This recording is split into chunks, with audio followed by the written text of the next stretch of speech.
Dialectical behavior therapy was created in the 1980s by Marsha Linehan in Seattle, Washington. Today, DBT is taught all over the world. We're two therapists who believe everyone can benefit from DBT skills. I'm Kate. I'm Michelle. And this is DBT and Me. Hello, everybody. Welcome. Hi, guys. It's Q&A 58. Yeah. I don't know why 58 is cool either. I don't have anything for a long time. I'm gonna have to, but I guess 60 is cool. 60 will be a milestone Q&A, so that's pretty cool. That's pretty cool. Anyway, I don't have anything terribly exciting to say about the number other than it's good to be getting back to Q&As. It's been a while. I know. Q&As have been hard to make the time for lately with everything we've had going on. Similar to you, I'm hoping that we'll be able to get back to them more consistently soon. But yes, it's been tough. It has been. But I think you're starting us off today, though you had a couple of disclaimers. Yes, we could call them disclaimers. That works. First disclaimer is that I'm a little bit sick and congested, so I don't know if you all can hear it in my voice. I can certainly hear it in my own voice, and I'm going to try to keep the sniffling and the sneezing to a minimum. But yes, I caught a cold from my son, and I'm a bit stuffed up today. So that's the first one. The second one, speaking of my son, is that I know for the last monthly episode, I was recording at home that day. I also happened to be recording at home today as well. So that time we got lucky. There were really no interruptions from him. Today, while we're recording this Q&A, we'll see if we're just as lucky. But don't be surprised if you may hear a small child's banging on the door wanting to get to his mom at any point. That could happen. That could happen. I like it. All right. Well, you start us off today. Yes. So the first one says, today my therapist said that I am studying DBT skills in an academic way instead of internalizing them / practicing them. I agree with her. It seems to be a big roadblock for me. It's like I don't personalize the skills even when I have to give an example or two. Any tips on how to overcome this? Yes, mostly because I tend towards this as well. I super understand this, the ability to intellectually understand a thing, be able to academically apply it to situations in your own life. Like you can look at your life and see where you could use it, things like that. So absolutely understand that. For me, what I have to do is take time to really intentionally, sometimes like laboriously practice a skill repeatedly in order to transfer it from an academic exploration of a skill to something that I can actually reach for in times that it is needed. I know. I think it's the thing we say a lot, practice, practice, practice. But really, right? Practice, practice, practice. Talking about it, describing it, even teaching it, right? Like, doesn't actually do it, right? The only thing that does it in the end is doing it, right? Is actually putting the rubber to the road and taking the actions. So if to start with, it doesn't feel personal and you're just walking through the motions, that's okay. Right? At least you're going through those motions. You are getting some part of your brain and or body used to doing that thing. And that's going to help it start to get internalized anyway. And the other thing that I think about is sometimes it can be nice to personalize the skill in some way. Make a little tweak to it so that it feels like yours. For instance, here you go. I will give an example. I'm sure that I hardly go a month without complaining about the PLEASE acronym because PNL really ought not to stand for physical illness. It's inappropriate. It's terrible. I hate it a lot. And so for myself, in my own brain, I refer to that skill as TEASE with a T instead of PL, because technically it stands for treat physical illness. Anyway, and it makes me laugh instead of making me angry. PLEASE makes me angry every time I think it. TEASE makes me laugh every time I think it. So it becomes a much more approachable skill instead of having something that I inherently find distasteful to something that I find funny. So that's just one example, but anything you can do to tweak the skill a little bit. Like, I mean, in that case, I'm not even changing the skill. I'm just changing the acronym. But it still makes it feel like mine, right? It helps me take kind of ownership of it and make it a little bit more real and a little less intellectual. So I think those are my thoughts. Mm-hmm. Yeah. I think those are my thoughts. What does that even mean? Anyway. Well, and I agree with you. I also just really wanted to start by normalizing how normal this is, I guess, to put it that way. This is so common to really feel like, okay, I understand what these skills are, but I don't feel like I know how to use them.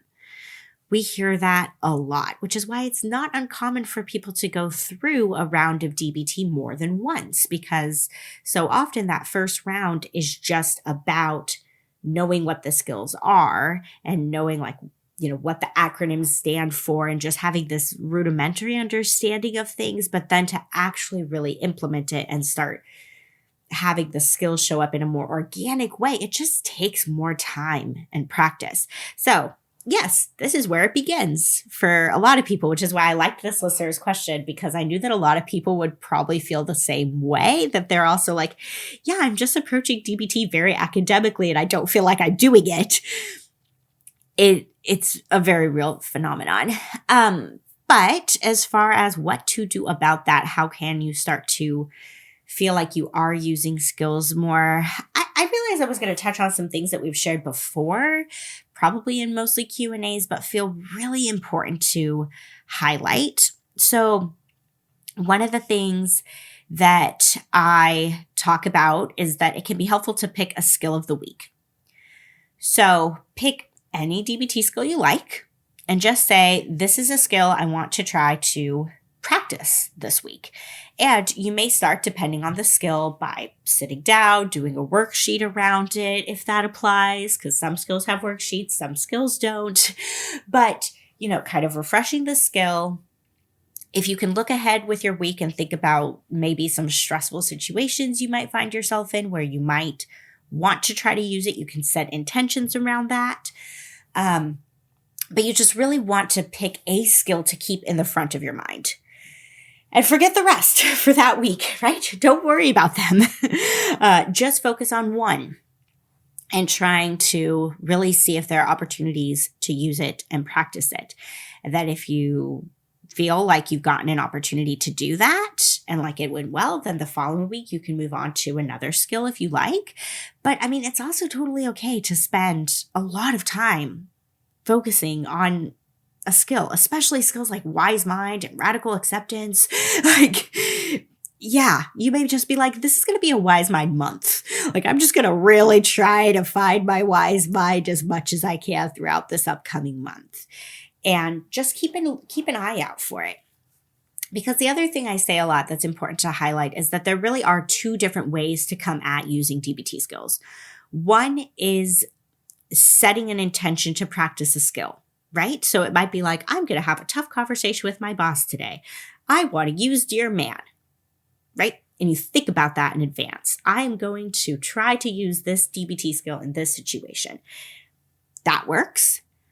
Other times, you might just be living your life and you might realize, hey, that conversation that I just had with my boss, I felt pretty skillful. It felt effective. It went well. I stayed calm. Everything seemed to go smoothly. And then you reflect on it and you're like, I was actually maybe using some Dear Man or any other skill. And you realize it after the fact that, I wasn't consciously choosing a skill, but I just happened to be acting skillfully and maybe using DBT on accident. That happens too. So you may be surprised for yourself, listener, if you can think back on some recent things in your life where you were like, yeah, I felt pretty good in that situation. And if you want to view it through a DBT lens, you may find you're actually using skills more than you think you are. You just might not be consciously choosing them in advance. So either way works. But those are some things I wanted to highlight is that, yeah, if you're really wanting to flex that DBT muscle, picking a skill of the week could be a good way to go. And also to remember that you can come at using skills from different angles too. Nice. All right. So the next one reads, so I need input. Someone I thought I knew took advantage of me. I am questioning my judgment and my feelings are so big that I am having problems functioning. There are other areas in my life that I struggle to accept. It seems like this incident has blurred it all together, and I'm just sitting in yucky big feelings. I have only completed mindfulness and interpersonal effectiveness in my DBT group, which is an interactive Facebook group. Should I jump ahead and try to learn a new skill? If so, what? Reading this initially, I was thinking distress tolerance, first and foremost. And the reason why was when they said I'm having problems functioning, and they also say there are other areas in my life that I'm struggling to accept. I'm just kind of sitting in these feelings, right? I mean, one maybe could make the argument that some interpersonal effectiveness might be helpful because the stressful event certainly involves another person. But I just saw signs for distress tolerance skills all over the place here as a really good place to begin. So what some of those would be, I think that accepts could help here, right? Having problems functioning could mean so many different things and look so many different ways. But a common way that shows up for people is like, they're ruminating. They're just thinking so much about the thing that happened, and it's taking up so much space in their brain and their lives that they're having a hard time paying attention and giving time and energy to the other things they need to. And when we're ruminating on something and we can't stop thinking about it, accepts could be a really helpful skill from the distress tolerance module. I was also thinking too, because they mentioned already knowing mindfulness. So if we work with what this listener already knows, when they say like yucky big feelings, I was just like, oh, we might want to bring in some wise mind to that a little bit. And again, I don't know this listener, but when they say yucky big feelings, I'm like, well, when I think about what yucky big feelings mean to me, it just means like the feeling is it's overwhelming, right? It's overwhelming. It's uncomfortable. I just don't like how it feels in my body to be experiencing this emotion. And so when the emotion is so big, well, guess what? That means emotion mind is probably running the show, because that's what's showing up and taking up a lot of space for you are these yucky big feelings.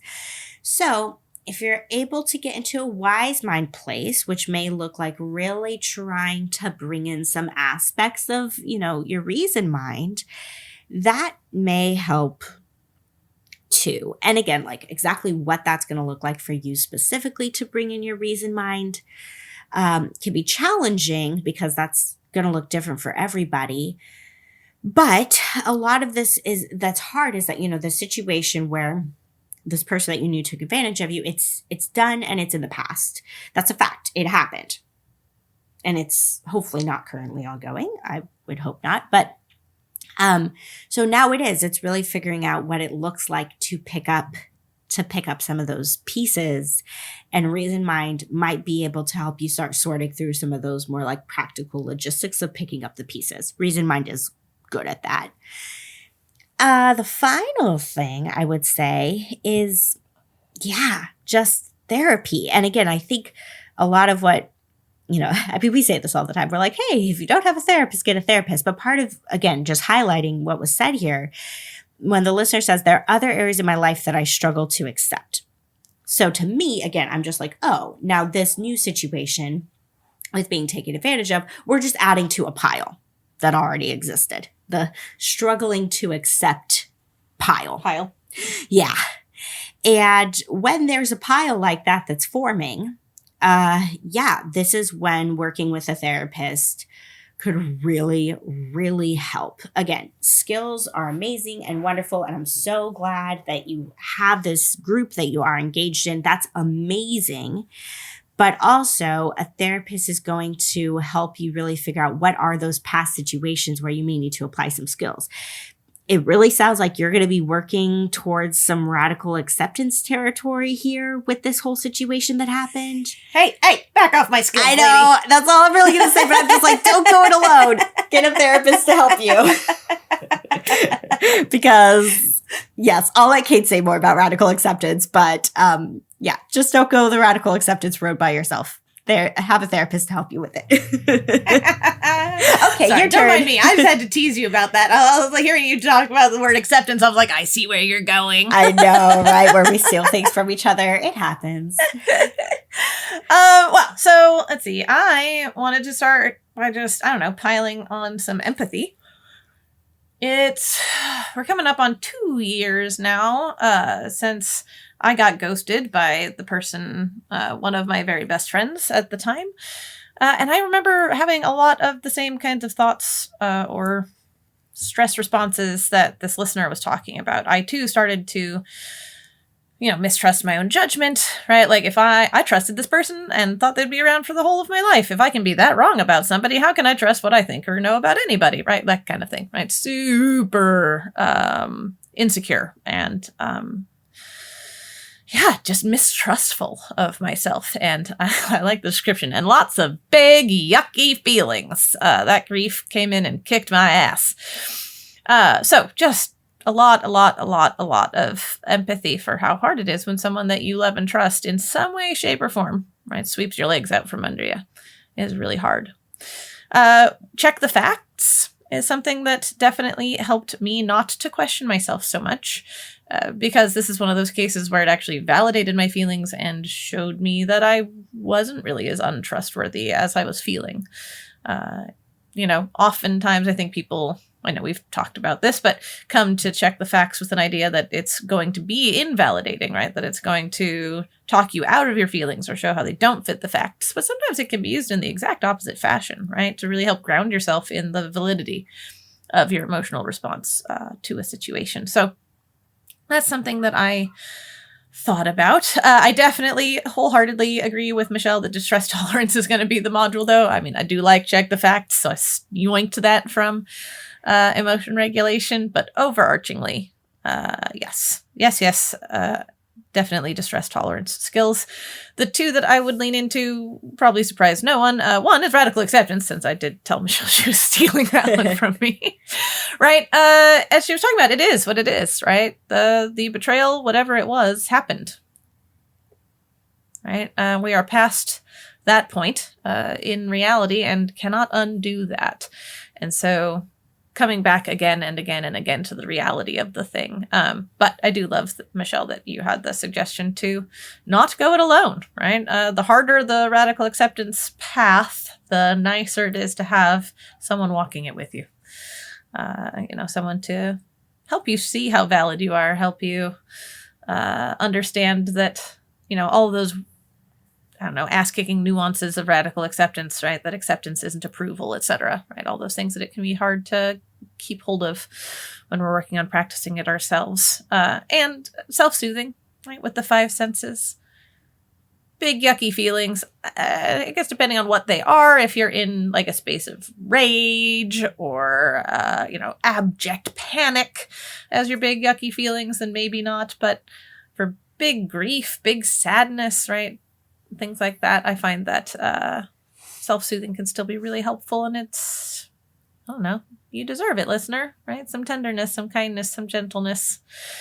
It sounds like there's not a lot of that in your internal world right now, or external necessarily. So, and if you need more information on both of those so that I don't talk forever, we do have episodes on both self-soothing and radical acceptance. So you'll hear more about those on other episodes.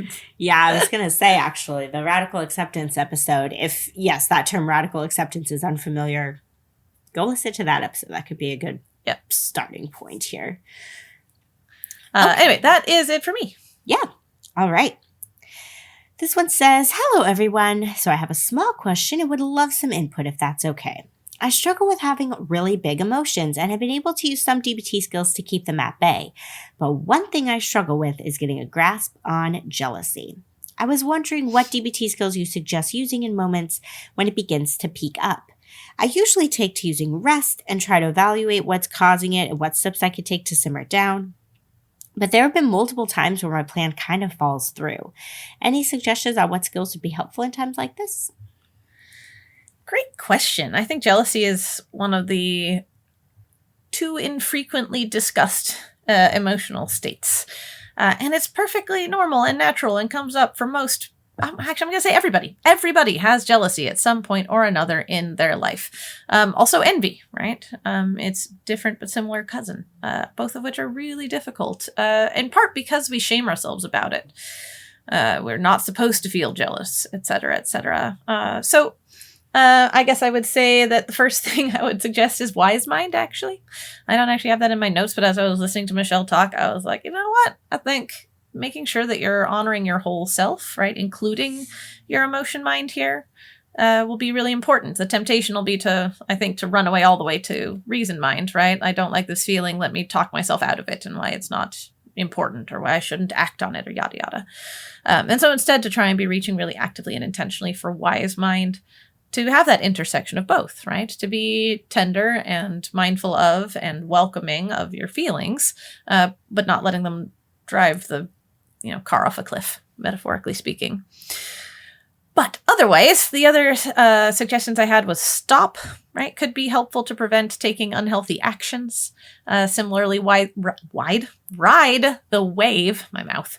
I didn't want to do that today, right? But if, for instance, in your jealousy, you are prone to things like self-harm or lashing out at the person you're jealous of or things like that, stop and ride the wave can both be really helpful for making it past the peak of the impulse and moving forward in time in a different fashion intentionally.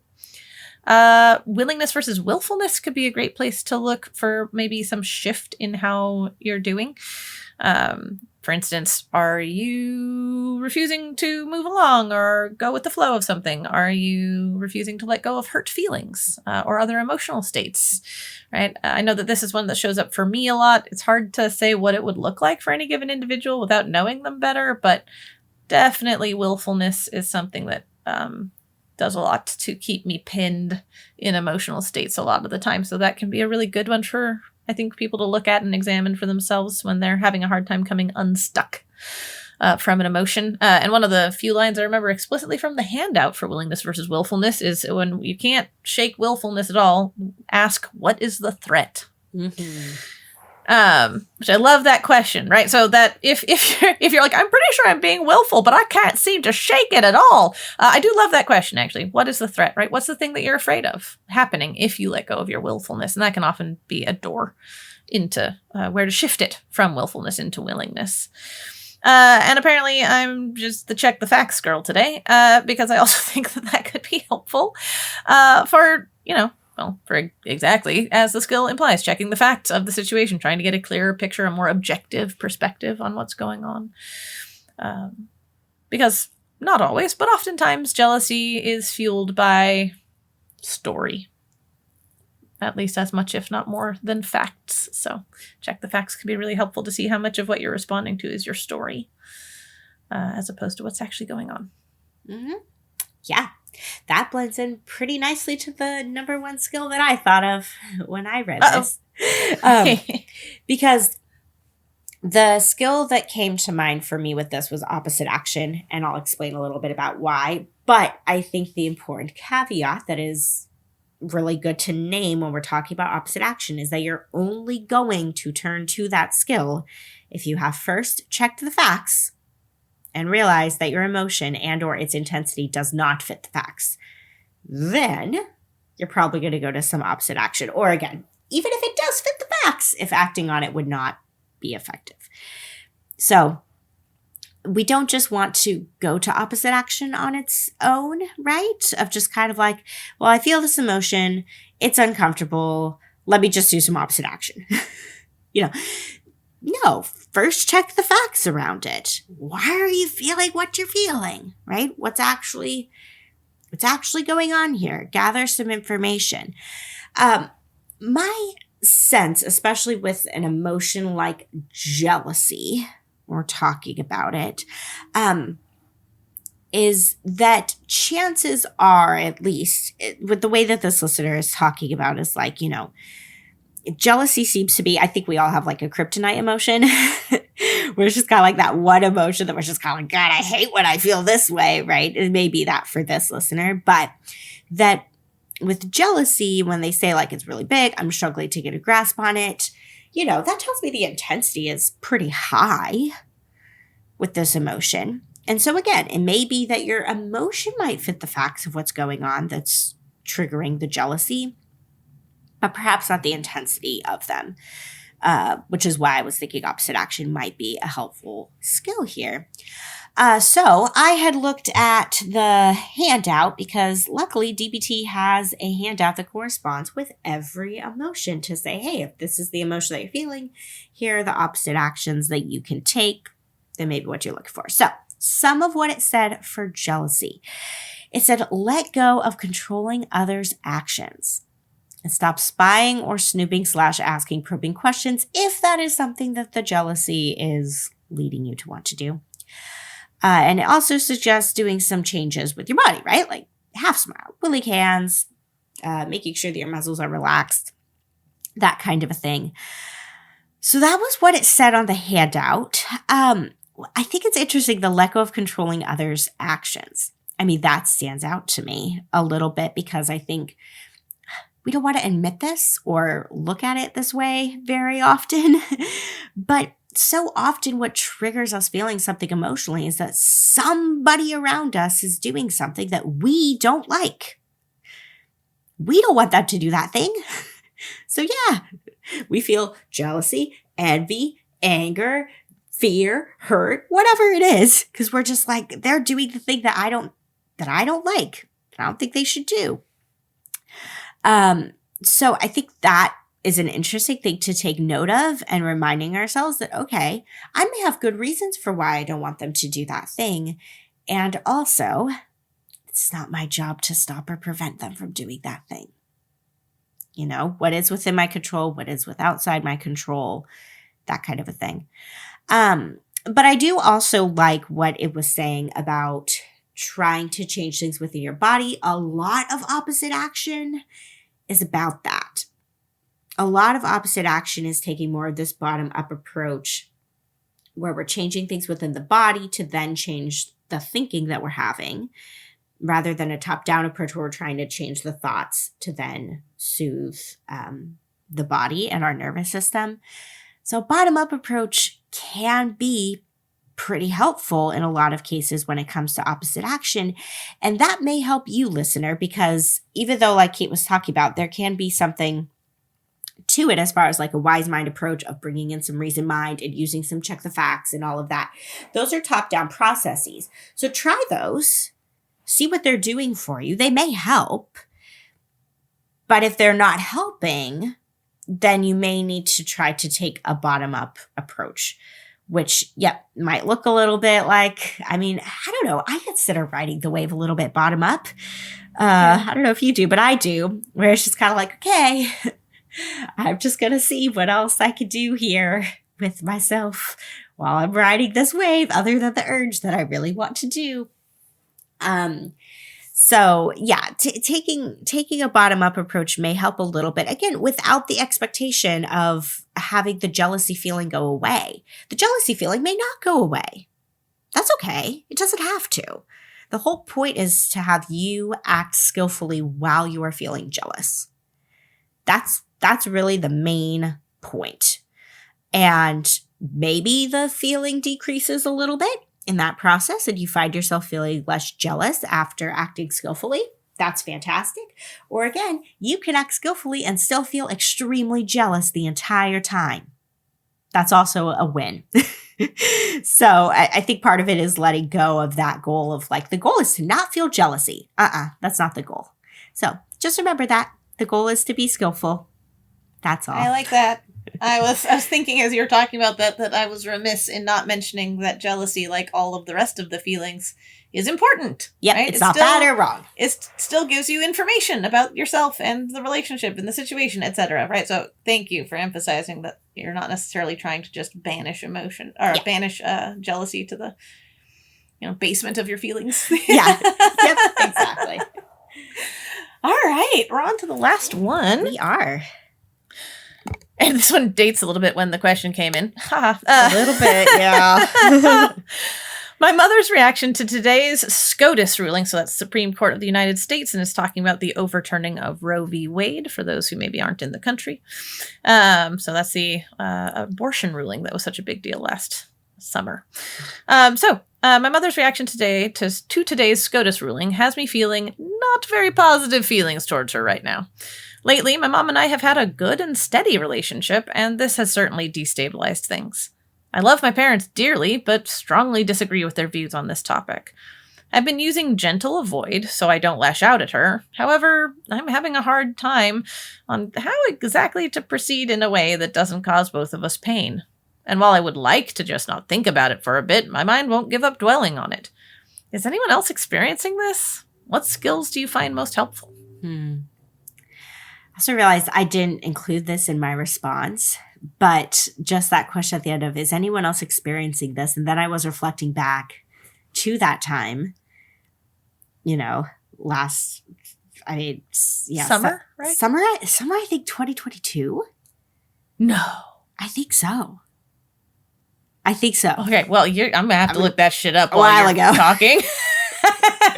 We're behind on Q&As, you guys, in case you didn't know. But I was just kind of thinking about my own experience when I heard the news. And I also had a lot of family members. And again, I don't know where this listener stands on their view. You're totally right. It was 2022. Jesus. Yeah, I know. Crazy. But there were a lot of family members that I had who were pleased by this ruling. And that was very hard for me to know that I had some close family members who viewed this as a good thing for our country and for human rights. And so I was just realized now, oh yeah. When they say, is anyone else experiencing this? Yes. I was a little bit. So as far as skills go and what do you do with this and all of that, my initial reaction to this was you are making the right call by using some avoidance right now. I was just that seems like a wise mind decision to me. Just at first glance, I think that's a wise mind choice. Because, whenever we're dealing with situations that bring up a lot of emotions for us, we want to make sure that we are using skills and taking care of ourselves so that those emotions feel like they are at a safe, manageable level before we are engaging with another person, especially if that other person was part of the catalyst for why we were feeling what we started to feel, right? We don't necessarily want to go into conversations with people when we're at an 8, 9, or 10 on the emotional scale, right? That's too much emotion mind. We want to be somewhere in probably the 4 to 7 range, right? With how strongly we're feeling something to make sure, and we're talking about wise mind a lot today, to make sure that some reason mind is in the mix and it's not just pure emotion mind. And so avoiding, if we want to use that term, taking some space from another person while we try to work on that within ourselves is a good choice to make. As far as how you do that, though, some of the skills that I thought could maybe help with getting you into that place where you might feel a little more grounded the next time you see her or talk to her. Cope ahead, I thought of. I also thought of please and why. Well, I'm talking about wise mind. I had that on my list. So we could check that one off. But as far as cope ahead goes, think about, like we always say with cope ahead is not about imagining this picture perfect scenario and imagining the other person behaving exactly how we want them to behave. Imagine it as it likely would go, warts and all, and think about how you can be skillful no matter what she says or does. And then I thought please would be important because, Lord, don't go into conversations with her right now if you have not been well nourished with your body and if you're running on little sleep and, some of those components of please. We want to make sure that physically you are taken care of before you would be around her where this topic could potentially be brought up and have it be challenging. But let's fast forward and let's say you are around her. And let's say this comes up. What can you do? One thing that you can do, which again, it's up to her what she does with this request, but it's perfectly okay to ask people to say, hey, I'd like for us to talk about something else. Can we change the topic? Right? You can even acknowledge it. Mom, I know we disagree on this. And it's okay that we disagree, right? I don't like, you might not say this. I'm thinking this inside, right? I don't like that we disagree. I hate that we disagree. But it's also okay for people to have different opinions on things. It is. It's okay. Even if their opinion in our mind is just terrible and makes no sense. They can have their opinion. We can have ours, right? And so being able to say, I know we have different views on this, and I think it would be best for our relationship to keep this topic off the table. Let's talk about something else. Okay? I didn't use a Dear Man script there. Whatever. But it's one way it could look. To make a request about that. And if she decides that she wants to talk about it anyways, well, then guess what? You could decide to remove yourself from the situation if you decide to. And say, Mom, if we're not able to change the topic, that feels really uncomfortable for me and I'm going to choose to go home. Or I'm going to choose to end our phone call. Or whatever the case may be. Because ultimately, even though we're talking about the SCOTUS ruling here specifically, in every relationship, there are going to be things that we disagree on with somebody else. And sometimes those things that we disagree on are huge, moral, value-based things that are really hard to disagree on. And it can be a healthy choice to decide, hopefully with that other person joining you and getting on board, that, hey, when we're around each other, we want our relationship to be around other things. We want our relationship to be about things we enjoy, things we have in common, and that we do agree on, rather than highlighting our differences and where we don't see eye to eye every time we're together. That's not going to help build a relationship closer. That's just going to create division. So can we agree on that together? That, hey, we know we hold different views about this topic, but there are other things that we do agree on and things that we can do that we have fun together on, and that kind of a thing. And let's focus on that so we can keep our relationship strong. And I hope that your mom will join you there. That's what I hope for. And if she can't, again, that's a really tough pill to swallow. And sometimes, especially when there's something that is so recent and so big, such as the Supreme Court ruling as it was at that time, I mean, yeah, it's one of those things where sometimes, like we were acknowledging, I think at the beginning, people, you might just need some space. And with time, hopefully this won't be the thing that she decides to bring up at a dinner 10 years from now. One can hope. But, it's kind of asking people to join you there. And hopefully they will. I think that's all my stuff. I talked a lot with that one.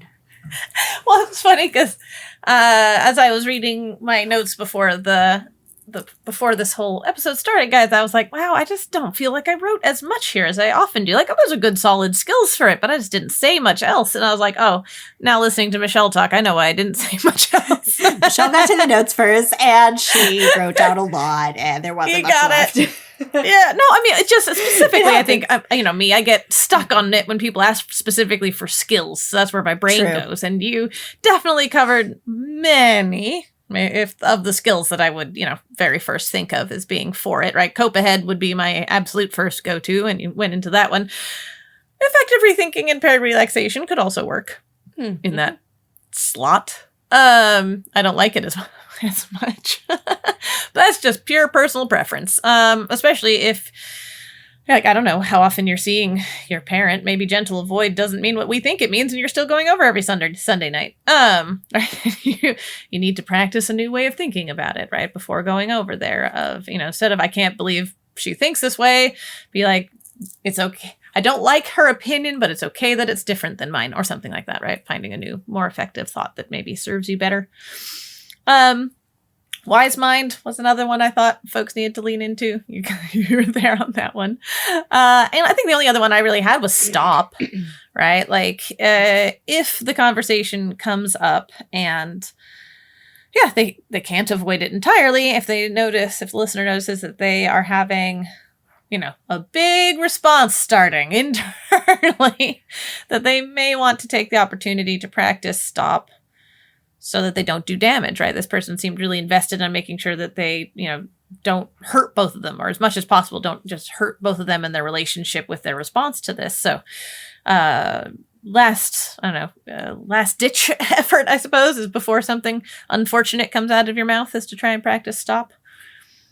Take a few moments, breathe, get that wise mind back on board, before you proceed with whatever interaction you're having. Even if that is to proceed by saying you have sudden and horrible intestinal distress and must go home.